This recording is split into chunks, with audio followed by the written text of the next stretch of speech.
What's going on, guys? Welcome back to the channel, and thank you for joining me in another video today. Zombie coming back at y'all with a little bit of a more serious topic. You know, we have one of these videos sprinkled in here and there throughout our regular content uploads, but we're just going to hop right into it. But before we do that, please don't forget to hit that like button, as it really helps get my videos out there in the YouTube algorithm, and hit that subscribe button for more Zombies content to come in the future and Call of Duty in general.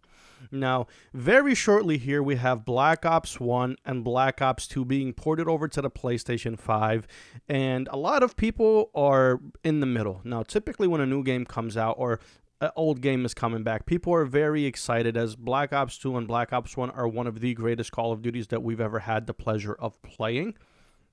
But with everybody, there are valid criticisms and valid reasons for people to be in the middle. On the one hand, we're all so excited to play these games because they're some of the best Call of Duty games that have ever been created, and Black Ops 2 is highly regarded as the best Call of Duty of all time. Now, why people are hesitant and why people are excited, we're going to break that down. Now, first, we're going to dive into the side of multiplayer and, just explain why people are worried about it and where I stand on it generally. So, for the last 7 years, Activision, Microsoft now, has not had the greatest track record when it comes to developing Call of Duty multiplayers, as it has been absolutely atrocious. The map design sucks. The games feel exactly the same, with everything being integrated into one, and it all feeling like one big game across Warzone, multiplayer, and for the games that featured zombies as well. And people don't forget those types of things. Those aren't criticisms that you can just make go away overnight, as it's been more of a trend and a pattern than it has been a fluke. It's been the same status quo with Call of Duty between MW 2019 all the way up to Call of Duty Black Ops 7, and it really is valid criticism. Now, people's biggest fear is, you can't fuck these games up in terms of maps, game modes, and design, as they were gems when they came out. What everybody really and truly is scared about is the big fuck you to the face that Activision introduced with Modern Warfare 2019, and that is going to be skill-based matchmaking. Now, this is going to affect Call of Duty in more than one way, and it really is a big issue in terms of community divide and just the worries that we have overall with development teams not listening to us over the last few years in general. Now, skill-based matchmaking has been the hill that Call of Duty has died on and absolutely refused to change at no fault to the devs themselves. It's a Microsoft thing, it's an Activision thing, it's the best way they feel there is to retain players. Now, obviously, we don't agree with them, and that's been the biggest point of contention and issue with the Call of Duty community. They bring back skill-based matchmaking every single year and make it thicker than peanut butter that's been sitting in the freezer for 3 months. Like, it's very hard to get on these games and enjoy yourself when the second you have a good game, you get thrown into the sweatiest lobbies that feel like you're playing CDL matches at all fucking times. It just sucks. There's no way to, there's no other way to put it or really express it. It's absolutely awful. It's not a fun experience. Now, what's going to happen with these Call of Duties is when Black Ops 1 and Black Ops 2 get ported, they are putting them on new servers.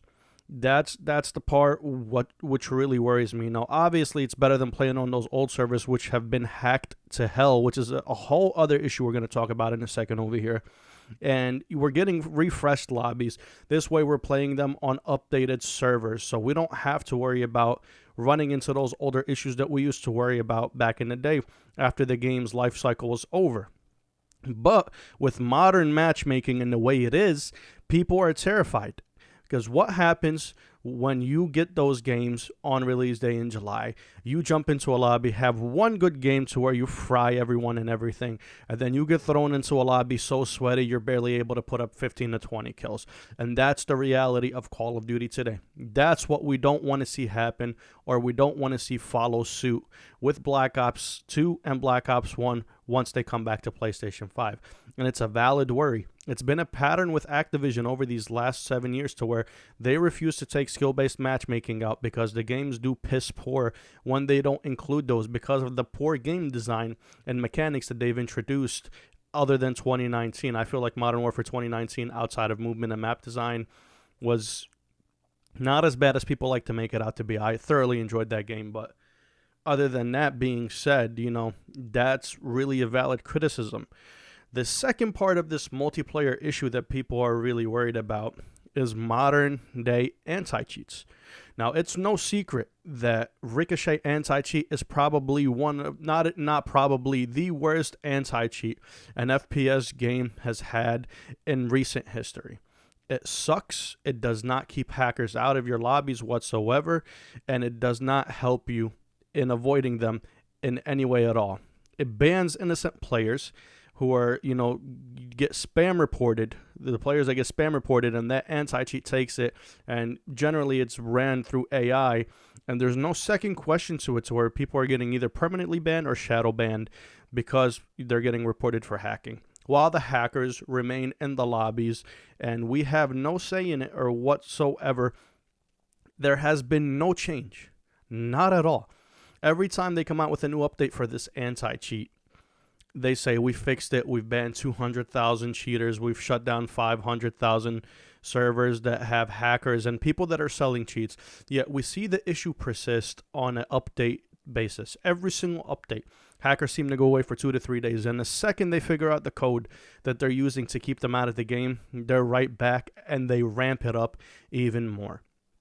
Now, this issue is in these old Call of Duties, as they are on such old servers and such old lobbies that, they just don't really update them anymore or prioritize them because they're so old and they're not the current Call of Duties. You got to put in perspective, these Call of Duties came out over 10 years ago. But what's going to be so different from the way the hacked lobbies are right now? If we don't have an answer for these and they're running on the modern Call of Duty servers, then hackers are going to be just as bad as they were back in the day with rage hacking and XP hacking and aimbot and God mode and whatever you want to, talk about, or whatever hacks they have today. It's just going to be right the same. And it's really going to be a slap in the face overall. It's going to be like, what the fuck? I thought they said they updated the servers. Now, we're going to spin back to this part of it when we get to the end of the video over here. Now, campaign has always been campaign. Black Ops 2 and Black Ops 1 had some of the best, with the stories in detail and characters that are very, very memorable and people still love to this day. So we're not really going to cover that much. It's just campaign's campaign. Great campaigns for both games. What we're going to get into now is going to be the zombies aspect and the zombies portion of it. Now, Black Ops 1 has had their zombies maps brought back damn near every single time whenever they had a new Call of Duty come out. For Black Ops 1, all those maps have been thrown and remastered into Call of Duty Black Ops 3. Not all of them, but for a portion, a big portion of them. You've had Moon come back, you've had Shangri-La come back, you've had Kino-der-Toten come back. And then with Black Ops 1, they brought back the maps from Call of Duty World at War, and I believe there was something similar in Black Ops 2. I don't remember off the top of my head here, but you can let me know down in the comments below. And zombies as a whole experience right now, I understand the nostalgia of it, the feeling of it, and where the menus come in and the music just puts you in that old school classic zombies mood. But with Call of Duty Black Ops 3 on PC, and what you're watching gameplay of right now, with the mods, Die Rise has been, reimagined. Mob of the Dead has been reimagined. Origins is available on this game to play. Most of the Black Ops 1 maps are available on the game to play, and they're all remastered on Black Ops 3. So as far as bringing those maps back, I don't really think it's going to do a lot for the zombies community. For the most part, people are going to be getting these games to focus and play on the multiplayer aspect of things. That's really what's driving the hype for these games right now. So zombies, I don't really understand what they're doing with. It's not really going to make that big of a difference in my opinion, or like where my thought process is with it. I hope that makes sense for you guys. But the other thing that's really throwing me for a loop over here is they're coming out right before Modern Warfare 4 comes out, and you can bet dollar to dollar that they're going to outperform Call of Duty Black Ops. Black Ops 2 and Black Ops 1 are going to outperform Modern Warfare 4. This is another big, issue that I see in this play space, and as happy as I am to get these Call of Duties back, What's that going to mean for Modern Warfare 4? I think it's going to cook the player base for the game, get rid of some of the hype for Modern Warfare 4, and a lot of people are just going to be on Black Ops 1 and Black Ops 2 regardless of what happens, therefore fragmenting the player base. And the biggest issue with it is it's not crossplay. It's going to be solely on the PS5 as it is a direct port from PlayStation 3. And back then, there was no crossplay. So there is going to be no way to play with your friends on Xbox, your friends on PC, or any other platform that they play the game on. It's going to be strictly between PlayStation, in which it can carry its own weight, and that's not really going to be an issue. But fragmentation is going to be a real thing. People are going to be on Black Ops 1 and Black Ops 2. I feel like on PlayStation, Modern Warfare 4 is just going to be left dead to float in the water, therefore contributing to another failure for Call of Duty, which honestly, at this point, you just learn to expect it and not expect any big things from Call of Duty in terms of the newer releases. And we're going to get to the final portion of the video over here. And if you guys have liked what I've said so far, please hit that like button, as it really helps get my videos in the YouTube algorithm, and more importantly, it's free. And hit that subscribe button so you could be here whenever I upload more content in the future. And let me know what you guys think about this in the comments down below. As you know, the voice of the community really does matter, and I really would love to know what you guys are thinking about this and how you guys are feeling. We're going to wrap it up with the price tag and my biggest issue with these games being ports. So if you guys didn't see, or if you guys didn't hear what they're going to do with these games and how you're going to be able to get them, essentially it's going to be $40 per game. So you're paying $80 to get Black Ops 1 and Black Ops 2. And if you wanted all the DLC maps, all the zombies maps, everything that's ever come out with them, it's going to be an additional $60. So depending on where you're from, after taxes or any fees that you have to pay, you're potentially looking at paying upwards of $160 for 10-plus-year-old games that came out so long ago and are just being ported. You're not getting a remastered version. There's going to be no changes made to the game. There's going to be nothing new introduced whatsoever into these games. It's going to be in the state that they were left in when the Call of Duty that came after them was launched. And that's just fucking unacceptable.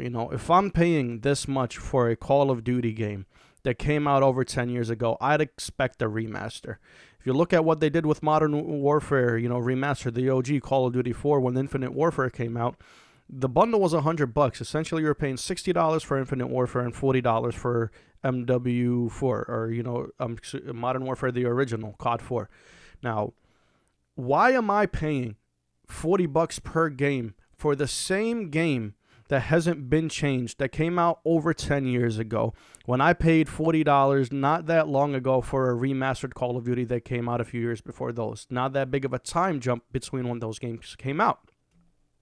It just really has me scratching my head as to why they won't remaster the games, as it would be so much better for the player base and the community.